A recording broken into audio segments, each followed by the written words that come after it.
Photo எடுக்கிறாங்க 2 பேரும்.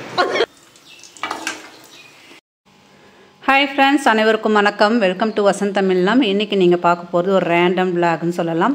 கிட்டத்தட்ட 1 வீக்கு மேலே வந்து பார்த்திங்கன்னா மொத்தமாக சேர்த்த வீடியோ தான் நான் இப்போ உங்களுக்கு போஸ்ட் பண்ண போகிறேன். இது வந்து பார்த்திங்கன்னா ஒரு 5 days பிஃபோர் வந்து எடுத்த வீடியோங்க. அதாவது வீட்டுக்கு தேவையான காய்கறிகள் எப்போவுமே நான் வந்து பார்த்திங்கன்னா 15 days ஒன்ஸ் வந்து தேவையான காய்கறிலாம் வாங்கி வச்சுப்பேன். ஸோ வந்து அதுமாதிரி 2 வாரத்துக்கு போகிறோம். எனக்கு வந்து தக்காளி வந்து இன்னும் கொஞ்சம் விலை வந்து குறையவே இல்லை. வெங்காயம் வந்து கொஞ்சம் ஒரு 5 rupees என்னமோ தான் குறைஞ்சிருக்கு. ஓவராலாக பார்த்தீங்கன்னா 350 ஆகிடுச்சு இந்த காய்கறி. இது இல்லாமல் பூண்டு தனியாக புளி தனியாக வாங்கினேன். எப்போவுமே காய்கறிலாம் வாங்கினா கரெக்டாக வந்து அது வந்து அரேஞ்ச் பண்ணி வச்சுருவாங்க. கொஞ்சம் சோம்பேறித்தனி பட்டோன்னா பார்த்தீங்கன்னா அப்படியே போனால் காயெல்லாம் வதங்கின மாதிரி ஆகிடும். ஸோ அதனால் ஃப்ரெஷ்ஷாக வந்து எல்லாம் எடுத்து வச்சிட்டேன். ஒரு 4-5 தக்காளி, பழைய தக்காளி இருந்தது, அதுவும் தூக்கி மேலே வச்சுருக்கேன். கொத்தமல்லி, கருவேப்பிலை, அப்புறம் வந்து புதினாலாம் உருவி எடுத்து வச்சிட்டேன். இல்லைனா பார்த்தீங்கன்னா வதங்கிடும். அதுக்குள்ளே பாருங்கள் வதங்கிடுச்சு. இது மட்டும் இல்லாமல் ஆடி வெள்ளி அன்று இது வந்து வாடகை வீட்டில் நான் செஞ்ச பூஜை. ஸோ வந்து அதுவும் உங்களுக்கு நான் வந்து காட்டுறேன். ஆடி வெள்ளி அன்று பார்த்தீங்கன்னா வீட்டில் வந்து பூஜை சிம்பிளாக தான் செஞ்சேன். குத்துவிளக்கு நான் ஆல்ரெடி சொல்லியிருக்கேன் பார்த்தீங்களா, 8 பொட்டு வைக்கலாம், அப்படி இல்லைன்னா 5 வைக்கலாம். நான் உங்களுக்கு வச்சு காட்டுறேன் பாருங்கள். இந்தமாரி வந்து 3 பொட்டு, நடுவில் நாமம் மாதிரி போடணும், மேலே 3 பொட்டு, அதுக்கு மேலே 1, இதில் 5 வச்சுருக்கேன். ஸோ இதுலேயும் நான் இப்போ வந்து 8 பொட்டு வச்சுக்கிறேன். அது இல்லாமல் வேல் வச்சுருக்கீங்கன்னா கண்டிப்பாக அந்த மேல் பகுதி ஃபுல்லாக நல்லா மஞ்சளோ சந்தனமோ தடவி குங்குமம் வச்சுருங்க. ஏன்னா வந்து வேல் வைக்கும் போது அது வந்து அதாவது எலுமிச்சப்பழம் ஏதாவது சொல்லணும்னு சொல்லுவாங்க. ஆனால் வீட்டில் இருக்கிறதுனால நான் இந்த மாதிரி தான் குங்குமம் வச்சுப்பேன். ஸோ வேல் வச்சுருந்தீங்கன்னா கண்டிப்பாக இந்தமாரி அந்த மேல் பகுதி கூர்மையான பகுதியை மூடுற மாதிரி குங்குமம் வச்சுக்கோங்க. பூஜை வேலையெல்லாம் முடிச்சுட்டு இப்போ வந்து டைலரிங் கிளாஸ்க்கும் போகணும். சமையலும் பண்ணிட்டேன். அது மட்டும் இல்லாமல் பார்த்தீங்கன்னா இந்த விளாகில் நிறைய விஷயங்கள் பார்ப்பீங்க. என்னோடய ஃப்ரெண்டு வந்து பார்த்திங்கன்னா என்னோடய டைலரிங் மிஷின் வந்து சர்வீஸ் போயிட்டு எடுத்துகிட்டு வந்துட்டேன். ஆனாலும் பார்த்திங்கன்னா ஒரு சில ப்ராப்ளம்ஸ் அதில் இருந்தது. அதுவும் வந்து இன்றைக்கி அவங்க ரெடி பண்ணி கொடுத்தாங்க. மாவால், பச்சரிசி மாவால், அதாவது பன்னீர், மஞ்சள், பச்சரிசி மாவால் கோலம் போட்டுட்டு ஒரு பக்கம் சாமி பாட்டு ஓடிட்டே இருக்குது. எனக்கு ரொம்ப பிடிச்சது மேல்மலைன்னு ஒரு அங்காளம்மன் சாங். ஸோ அதான் ஓடிட்டுருக்கு. அப்படி இல்லைன்னா பார்த்தீங்கன்னா துர்கை அம்மன் ரொம்ப பிடிக்கும். அதனால் அந்த பாட்டு தான் மோஸ்ட்லி நான் எங்கள் வீட்டில் வந்து ஒலிக்க விடுவேன். மாவால் வந்து பார்த்திங்கன்னா கோலம் போட்டாச்சு. எப்போவுமே காவி வந்து போடுறது நல்லது. விசேஷ நாட்களில் காவி போட்டு போகிறது நல்லது. வாசலில் உருளியில் பார்த்திங்கன்னா வெற்றிலையும் பூக்களும் கொண்டு அலங்காரம் பண்ணி வச்சுட்டேன். இப்போ பூஜையை வந்து செய்ய போகிறேன்.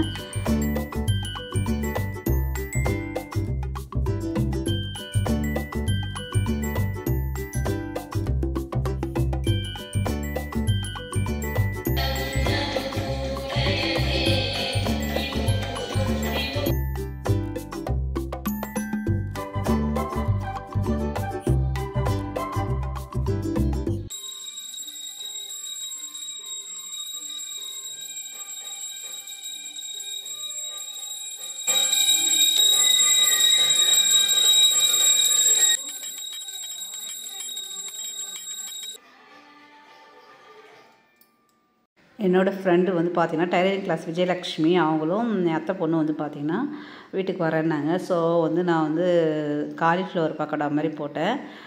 பார்த்திங்கன்னா இந்த டைலரிங் மிஷின் வந்து சர்வீஸ் கொடுத்து எடுத்துகிட்டு வந்துட்டேன். ஆனாலும் அந்த வீல் வருது இல்லைங்களா, அங்கே கொஞ்சம் ப்ராப்ளம் இருந்துச்சு.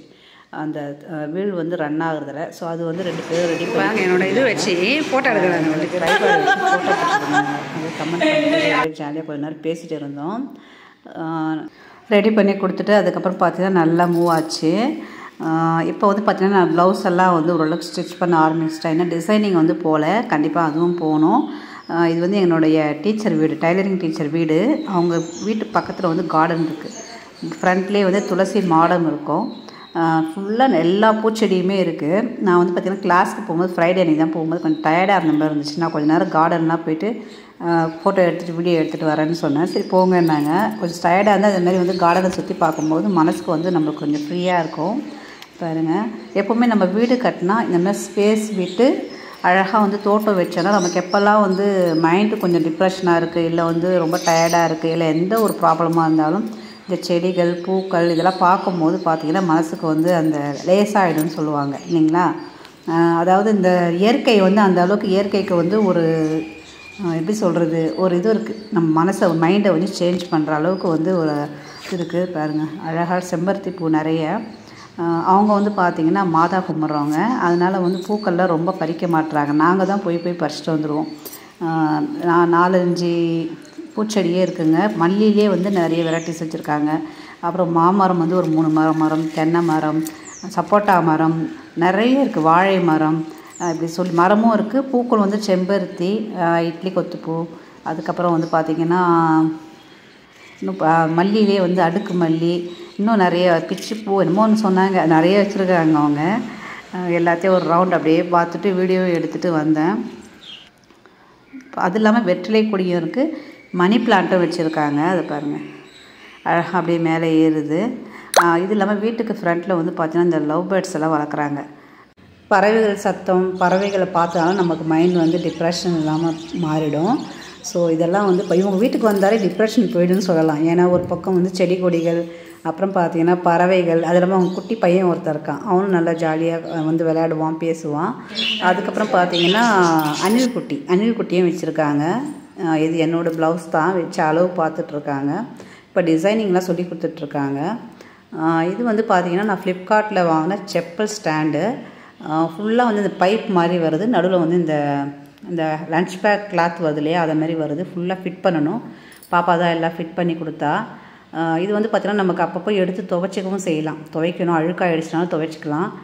நல்லா இருக்குது. ஃபுல்லாக வந்து பார்த்திங்கன்னா கவர் பண்ணுற மாதிரி வந்துருக்குது பாருங்கள். ஏன்னா வெளியே வந்து பார்த்திங்கன்னா நம்ம வாசலுக்கு வெளியே செப்பல்லாம் விடக்கூடாது சொல்லிட்டாங்க.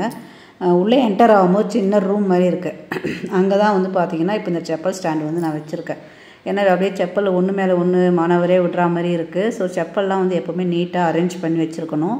அதுவும் வந்து வாஸ்துப்படி வந்து கரெக்டாக இருக்கணும்னு சொல்லுவாங்க. ஸோ அதனால தான் வந்து பார்த்திங்கன்னா இப்போ பாருங்கள், நான் செப்பல்லாம் வச்சு அரேஞ்ச் பண்ணிட்டேன்.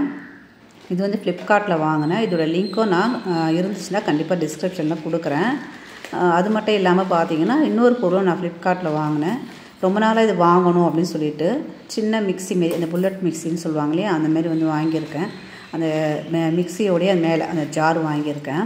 இது வாங்கி கிட்டத்தட்ட 20 நாளுக்கு மேலே ஆகிடுச்சுங்க. நான் இப்போ திண்டிவனம் போயிருந்தேன் ஆடிப்பூர தண்ணிக்கு. ஸோ அன்றைக்கி தான் வந்து பார்த்திங்கன்னா நான் இதை எடுத்துகிட்டு போயிட்டு அங்கே ஓப்பன் பண்ணி அங்கேயே வீட்டில் வச்சுட்டு வந்துட்டேன். ஏன்னா இந்த நெக்ஸ்ட்டு வீக் போகும்போது எடுத்துகிட்டு வந்துடலான்னு சொல்லிவிட்டு, ஆல்ரெடி அங்கே போயிட்டு வரும்போது கொஞ்சம் திங்ஸ் அதிகமாக இருந்துச்சு.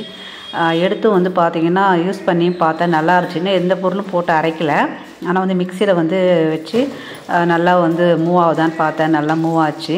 இது ரொம்ப நாளாக வாங்கணும்னு சொல்லிட்டு நம்ம ஜூஸ் போடுறதுக்கு இல்லை சின்ன சின்ன பொருட்கள் ஏதாவது வந்து கிரைண்ட் பண்ணுறதுக்கு இது வந்து நல்லாயிருக்கும். ஸோ அதுக்காக தான் நான் வாங்கியிருக்கேன். இதோட லிங்க்கும் நான் கண்டிப்பாக டிஸ்கிரிப்ஷனில் கொடுக்குறேங்க. இது கிட்டத்தட்ட 20 டேஸ் மேலேயே வந்து ஆயிடுச்சு. அதனால் இருந்ததுன்னா கண்டிப்பாக நான் கொடுக்குறேன். கண்டிப்பாக இதெல்லாம் ஒரு வீட்டுக்கு தேவையான சின்ன சின்ன பயனுள்ள பொருள் தான். ஆல்ரெடி நான் வந்து இங்கே மிக்சியில் வந்து எல்லாமே வச்சுருக்கேன். இங்கே இருக்கிறது வந்து என்கிட்ட பிரீத்தி ஜோடியாக் எல்லாமே இருக்கும். ஆனால் அங்கே நான் சென்னையில் வச்சுருக்க மிக்சி வந்து அதெல்லாம் இருக்காது. ஸோ அதனால் வந்து இது வாங்கியிருக்கேன். மழைங்க, சரியான மழை. எங்கள் வீட்டாண்ட வந்து ரோடு போடுறதுக்கு எல்லாம் ஜெல்லிலாம் கொட்டி வச்சுருக்காங்க. என் பொண்ணு வந்து பொண்ணு வரல, நான் மட்டும் இப்போ போயிட்டு ஆடிப்புறம் வந்து பூஜைலாம் பண்ணிட்டு இன்னைக்கு தான் வந்தேன். என் பாப்பா பேரை சொன்னோன்னே எவ்வளோ அமக்கலம் பண்ணுறான் பாருங்க. நன்றி உள்ள ஜீவன்கள்னு சொல்கிறேன் இல்லையா, அதுதான். ஓகே ஃப்ரெண்ட்ஸ், இவ்வளோ நேரம் இந்த பதிவை பார்த்ததுக்கு மிக்க நன்றி. இந்த பதிவு உங்களுக்கு பிடிச்சதுன்னா கண்டிப்பாக உங்கள் ஃப்ரெண்ட்ஸுக்கு ஷேர் பண்ணுங்கள். நம்ம சேனலை புதுசாக பார்க்குறீங்க, சப்ஸ்கிரைப் பண்ணிக்கோங்க. அடுத்தடுத்து ஆன்மீக பதிவு, பிளாக்ஸ் எல்லாமே உங்களுக்கு தொடர்ந்து வரும். Thank you, take care, bye. வாழ்க வளமுடன்.